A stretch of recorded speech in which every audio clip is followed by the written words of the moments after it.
این بسم الله اولا که کلید کوک ماست. همونطور که جناب زلفنون سازشون کوک کردن، ما همه هنرمندان و همه انسان‌هایی که دست به کاری بزرگ میزنن اول بسم الله باید بگن. روز سه‌شنبه داستان پادشاه شاهزاده است که سرخ پوشه و این داستان یک بانویی است به نام بانوی حصاری. من توصیه میکنم، چون من این داستان تعریف نمیکنم، توصیه میکنم که همه دوستان این داستان رو بخونن. بانوی حصاری به یک زبان حضرت احدیته که در پشت پرده پنهان شده و طلسماتی گذاشته سر راه خودش و در خونه‌شون هم در نداره، اصلا قصری درست کرده. در آن خانه کاسمانی بود چون در آسمان نهانی بود، در داره ولی درش دیده نمیشه و بعد هیچ کس نمیتونه این در رو باز بکنه مگر اینکه عکس خودشم میکشه و میزنه سر دروازه شهر و میگه که تازه شهری و لشکری هر کس افتادش بر چمن عروس هوس به چنین شرط راه برگیرد یا شود میر قلعه یا میرد. 4 تا شرط میذاره و هیچ کس انجام نمیده تا اینکه یه جوانی پیدا میشه و اون راه چاره میکنه و مشکلات رو همه رو حل میکنه و به اون بانوی حصاری که در واقع به یه تعبیر دیگری رمز هنره. هنر نازش خیلی زیاده و میره در یه جای اینجوری در دسترس نیست. 100 تا طلسم هم سر راهش هست، طلسمات رو باید باز بکنن، بعد سوالات عجیب غریب ازش میکنن. اینها در این داستان خیلی شیرین و زیبا آمده. اما داستان مهباره رو من فقط تعریف میکنم که داستان روز ماست. داستان یه پادشاهی است که همه کمالات داره، جمال داره، قدرت داره، گنج‌های عالم رو داره، ولی یه بیماری هم داره. بیماریش چیه؟ از زن خوشش نمیاد. میسوژنیسته. میسوژن کسی که از زن خوشش نمیاد. هرچی معالجه میکنن، اطباء رو دعوت میکنن این طرف اون طرف، هیچ علاجی نمیشه. جادوگرا رو صدا میکنن، هرز یمانی مینویسن، یاسین مغربی، نمیدونم هر چی که بلد بودن و هیچ اثری نمیکنه، بلکه به تدریج پادشاه بدتر میشه و دستور میده اصلا زنها رو از شهر بیرون کنه. این رمز این است که امروز همینطور شده در دنیا داره مسکولین میشه. دنیا از فمینیتی، از گوهر حوا داره خالی میشه. اینو متوجه نیستن. اینو در 1917 اشپنگلر و الیوت و اینها که متوجه شدن که دیکلاین آف دی وست رو نوشتن و افول غرب رو نوشتن، اینها به تدریج متوجه این نکته شدن که اون معنی و اون حقیقت حوا و اون عشق داره میره از جامعه بشری و همه دارن سوداگر میشن. حقوقی که خانم ها گرفتن در این سالهای دراز حقوق زن بودن نبود، حقوق مرد بودن بود. یعنی گفتن آقا حق ما رو بدین که ما مرد باشیم مثل شما. حق مرد بودن گرفتن، حق زن بودن نگرفتن. بنابراین این پادشاه و این بیماری قرنه. حالا کی معالجه میکنه؟ یه هنرمند. در این اوضاع احوال که همه افسرده و ملول و قصه دار، یه نقاشی وارد شهر میشه. حالا ممکنه یک موسیقیدانی، یه هنرمندی رو یکی رو مثال زده. یه نقاشی وارد شهر میشه و میگه چه خبره؟ همه قصه دارین؟ میگن که بله پادشاه ما یه همچه وضعی داره و ما نمیدونیم چیکار بکنیم. بعد از اون چه خواهد شد؟ گفت من معالجهش میکنم. گفتن تو چجوری معالجه میکنی؟ میخوای عکس نشونش بدی؟ گفت شما کاری نداشته باشین، فقط منو ببرین پیش پادشاه. گفتن اولا دستور داده اگر کسی نقاشانی که میان معرفی میکنیم اگر عکس زن باشه سرش به باد میره. گفت من عکس زن نشون نمیدم، همین آهو و درخت و گل و گلزار و پرسپکتیو و این چیزاست، یعنی بخشید لندسکیپ و منظره و این چیزاست. آوردنشو گفتن خونت پای خودت خلاص. آورد پیش پادشاه و پادشاه گفت بهش گفتین شرایطو؟ گفتن بله بهش گفتیم. گفته نه چیزی نیست، فقط طاووس و خروس و این چیزاست. آورد اون تابلو رو شروع کرد آلبوم رو باز کردن، یکی ورق میزد. ناگهان یه دونه عکس گذاشته بود، یه عکسی از یک شاهزاده خانم گذاشته بود وسط این عکس‌ها. حالا ما نمیدونیم چرا شعر حافظ دلبری میکنه، برای اینکه یه عکس وسطشه. شما فکر نکنید صحبت بهار و سبزه و گل و اینها نیست. رسید مژده که آمد بهار و سبزه دمید، وسط اینا عکس یک کسی است.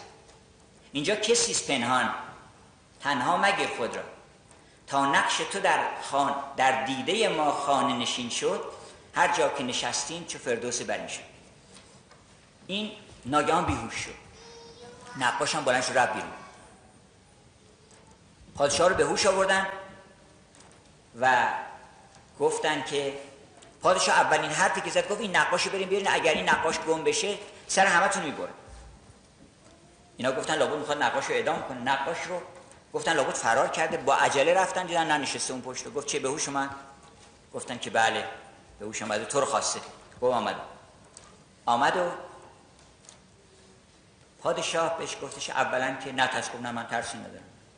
گفت میخوام بهت بگم که اگر من این سلطنتم رو و همه گنج هایی که دارم و این تاجی که به سرم هست و این تخت و این 7 اقلیم رو بدم به تو، بهای این یه نظر که این عکس رو دیدم نمیشه. و واقعا همینطوره. اگر 2 دنیا رو به آدم بدن به اندازه که یه نظر او رو ببینید نمیشه.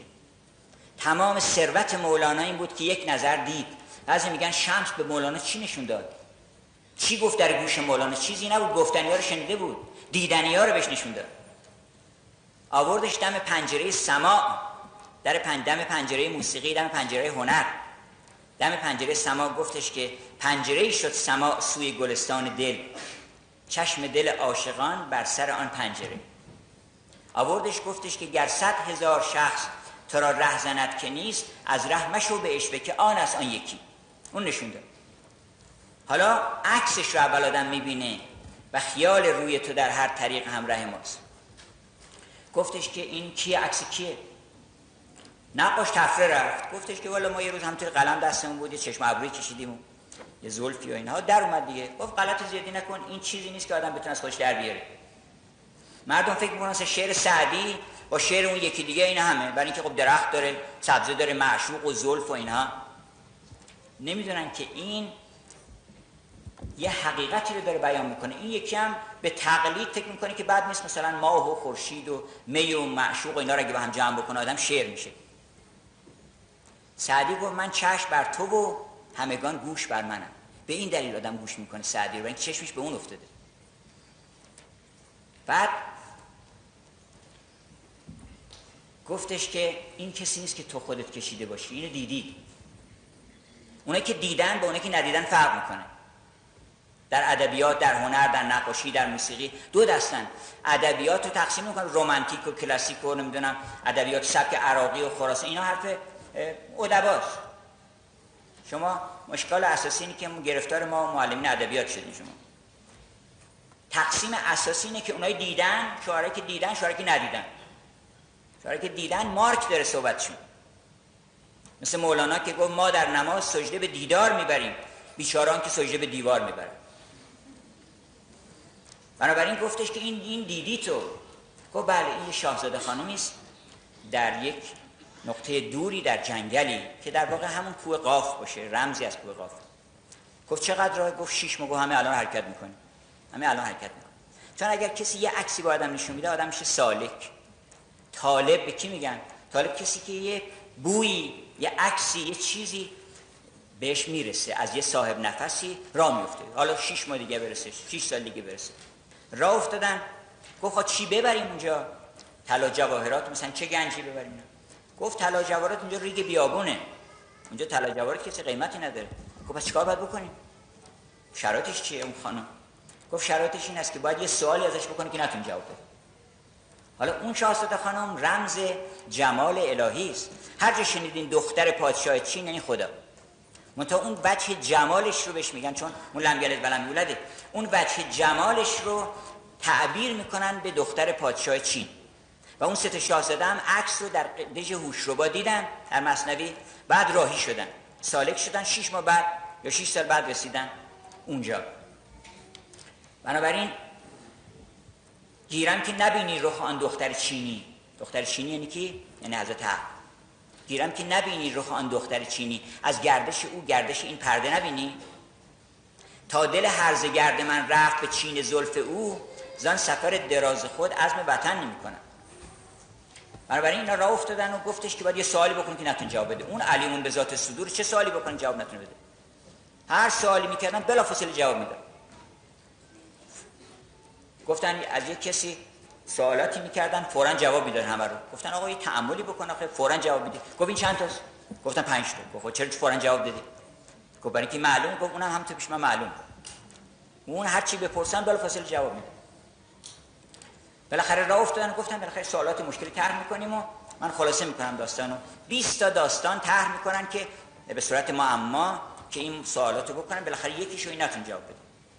20 سال طرح کردن و رفتن اونجا، رسیدن بعد از 6 ماه دیدن بارگاه عظیمی است و چه عظمتی، و ضمناً هم بهشون گفت که کسی که رفت اونجا اگر سوالاتشو جواب دادن دیگه نمیتونه برگرده اونجا، مستخدم میشه، چای میاره چه میبره.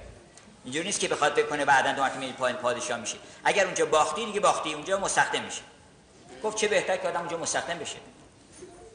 وقتی که آمدن اونجا فکر کردن بالاخره چون اینا پادشاه هستن یه احترام بهشون میذارن ویژه، مثلا نوبت خارج از نوبت بهشون وقت میدن و اینها. دیدن که بله خیلی هستن اینجا، همه خواستگارای شکست خورده. بعد گفتش که من سلطان ابن سلطان ابن سلطان، خاقان ابن خاقان ابن خاقان، پادشاه و 7 اقلیم. گفت فضولی نکن، برو اونجا بشید تا نوبتت بشه. اون حاجب این گفت این چیزا در کوی عشق، حافظ معلوم شه اونجا بوده، اینو بهش گفتن در کوی عشق شوکت شاهی نمیخرن، اظهار بندگی کن و اقرار بندگی کن و اظهار چاکری، اونجا هیچ از این چیزا نمیخرن، برو اونجا بشین تا نوبت بشه. نوبتشون که شد، شاهزاده خانم اومد و یه لبخندی زد و گفت سوالتون طرح کنم. داستان اولو گفتن، روز دوم، روز سوم 20 سوال، چون این 20 سوالی هم از اونجا گرفته شده، بله از اونجاست که روز 21 گفتن که روز 21 هم میتونید سوال آخریتون بکنید. هر چی سوال میکنن بلافاصله جواب میده و اینا مایوس میشن. روز 21 سوریاکانتا پادشاه میگه که من میخوام خودم یک سوالی، امروز سروش صبح در گوش من گفته، سروش در گوش من گفته، اونو میخوام بگم. آمد و گفت سوال آخر چیه؟ گفتش که میخوام داستان یک پادشاهی رو برات بگم. یه پادشاهی بود خیلی مغرور، شروع کرد داستان خودشو گفتن. پادشاه خیلی مغروری بود و کسی رو آدم حساب نمی‌کرد و زنا رو از شهر بیرون کرده بود و چنین. یه نقاشی آمد و عکس یک شاهزاده خانمی رو بهش نشون داد و بعد گفت شرایط خواستگاریش این است که بایستی که یه سوالی بکنی که نتون جواب بده. حالا شما به من بفرمایید که من چه سوالی از این شاهزاده خانم بکنم. تا اینو میگه همه کف میزنن و اعلام میشه که بله سوال همینه، این اون سوالی است که چیکارش بکنیم. سوالو اگه جواب ندن نمیشه، جواب ندن. اگرم جواب بدن باید یه راهی نشون بدن که بتونیم سوالو بکنیم. گفت من چه سوالی از این شاهزاده خانم بکنم که نتونی جواب بده؟ شما این سوال من جواب بده. و هلهله و شادی در میگیره و پادشاه دست اون شاهزاده خانم دست او رو میگیره، به طرف قصر میرن. ولی این نکته اینجاست که در راه متوجه میشه که اولا تمام این داستانا تئاتر بوده، این داستانا رو اون خودش درست کرده. اولا اون نقاش رو خودش فرستاده، این عاشق این پادشاه بوده، گفته که من شما رو دوست دارم. منم که حالا بعضی ما خیال میکنیم مثلا ما عاشق خدا هستیم، این نمازی میکنیم. اون 124,000 تا پیغمبر فرستاده، 100 نامه فرستادم، 100 راه نشان دادم، اصلا تلفن میکنن جواب نمیدیم ما. این همه آیات و بیانات زده به در و دیوار، این همه شهود، این همه ظهور، این همه دلایل، شواهد، که به قول اون شاعر آمریکایی گفتش که یک سنجاب برای مجاب کردن 1 میلیارد کافر کافیه. چی شک میکنی به خودی؟ تمام عالم گواه عظمت اوست و زهی نادان که او خورشید تابان به نور شمع جوید در بیابان. فهمیدیم که او عاشق ماست و پر و بال ما کمند عشق اوست، موکشانش میکشد تا کوی دوست. بعد فهمیدیم که علاوه بر این نقاشان انبیا و اولیا هستن و هنرمندان. اینا عکس او رو میرن اونجا، اینا رو میفرسته، میگه برو اینا رو به بهانه‌های شیرین، به ترانه‌های رنگین به من آورید یک دم مه خوب و خوش لقا را. قل تعالوا، گفت برو بهشون بگو بیان. تعالوا قل تعالوا قل تعالوا، گفت حق ما به جذبه حق تعالی میرویم. مگه نگفتش که این کنتم تحبون الله، اگه خدا رو دوست دارین؟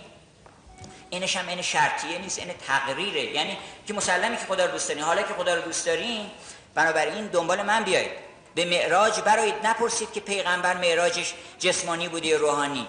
این سوال آدم جاهلی است که اصلا دنبال چیز نیست. سوال حسابی اینه که پیغمبر معراج رفت، ما میتونیم بریم یا نه؟ چه جوری بریم؟ چطور آیات کبرا رو بریم تماشا کنیم که اون دید؟ شیخ محمود میگه که برو اندر پی خواجه به اسرا، تماشا کن همه آیات کبرا. به معراج برایید چو از آل رسولید، رخ ماه ببوسید چو بر بام بلندی. بنابراین فهمیدن که اولا که او بوده که اینا رو فرستاده و بر این که ما رو جذب بکنه و دل ما رو ببره و بکشونه به اون طرف. و هیچ کاری، هیچ شغلی در عالم بهتر از این نیست. که آدم بتونه انسانها رو دلشون رو جذب کنه به طرف او. سعدی علت اینکه این همه دلبری میکنه به خاطر اینکه میگه من نامتن در دهن پیر و جوان اندازم، نامه حسن تو بر عالم و جاهل خوانم، نامتن در دهن پیر و جوان اندازم. اینا شغل همه انبیا و شغل همه اولیا و شغل همه هنرمندان بوده که من میخوام دل شما رو به طرف او گرم کنم. و من احسن و قولا، بهترین سخنگو کیه؟ اون که حرف او رو بزنه. برای اینکه هر کجا بوی خدا می آید خلق بین بی سر و پا می آید، به شرطی که یک لفظی نباشه بر زبان انسان مثل گدا میگه یا الله یا حضرت عباس. این پول میخواد، نه کاری به الله داره نه به حضرت عباس داره، اون بر زبان ماست. میگن آقا اسم شما چی؟ میگه بسم الله الرحمن الرحیم حسن. اگه بسم الله حسن چی کار است دیگه؟ ما عجیبه که اسم خودمون رو بعد از اسم اون با کمال وقت میبریم، میگیم که بله ما حسن. بایستی که اون اسم در دل انسان کتب علی نفسه رحمه، آنچنان که خداوند این اسم رو بر وجود خودش نوشته، شما هم این اسم رو بر دل خودتون، بر تمام حیات خودتون بنویسید، به طوری که هر کس شما رو دید بگه که این تجلی بسم الله الرحمن الرحیم، این رحمت الهی است. و من چه تبریکی به شما بگم امروز که شما رحمت الهی هستید. تبریک باید به خودمون بگیم که خداوند یه چنین کوثری رو، یه چنین رحمتی رو، اینان مگر ز رحمت محض آفریدن، به قول سعدی کارام جان و نور دل و شمع دل و نور دیدن. رضوان مگر دریچه فردوس برگشاد، که این حوریان به ساحت دنیا خزیدن. من چه تبریکی بگم؟ باید به خودمون تبریک بگیم، برای که وجود زن عین برکت، عین رحمت، تجلی بسم الله الرحمن الرحیم. بنابراین وقت یه چیز دیگر هم فهمید و اون این بود که گفتش که اون سروش هم من خودم بودم. من چون میدونستم نمیتونی بالاخره سوال بکنی که من خودم بهت گفتم که چیکار بکنی که منو به اصطلاح مجاب بکنی. فتلقى آدم من ربه کلمات. آدم وقتی توبه کرده بود، یعنی گناه کرد میخواست توبه بکنه که نمیدونست چی بگه، یواشکی اومدن بهش گفتن که برو اینا رو، خداوند گفته اگه اینا رو بگی من قبول میکنم. اینا مثل پدر مادری که معمولا گاهی با بچه‌شون مثلا یه اختلافی میشه، پدر مثلا میگه برو به مادر بگو، که به مادر میگه برو بهش بگو که مثلا بیاد اینجوری، دلش خودش در شوق اینه که این بیاد توبه بکنه، خودش هم یادش میده، میگه برو بهش بگو مثلا این کلماتو بگه من قبولش میکنم. فتلقى آدم من ربه کلمات. آدم از پروردگارش کلمات یاد گرفت. ثم تاب الیه انه هو التواب الرحیم. بنابراین متوجه شدن که تمام این داستان از اول داستان کشش او بوده به طرف بندگان. در شهر دوشنبه که باز ارتباط به عزیزان داره، اونجا عکس مجسمه فردوسی رو کشیدن، یه چراغ دادن دستش و یه شمعی. گفتن آقا این برای چیه؟ گفتن این شمعی است که فردوسی به 1000 خون جگر زنده نگه داشته.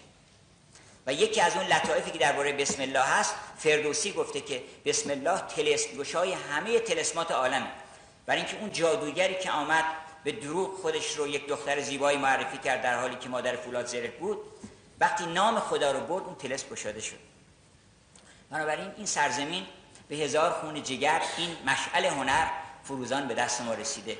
ما باید هم که روشن نگه داریم و این رو فروزان‌تر بکنیم. و السلام.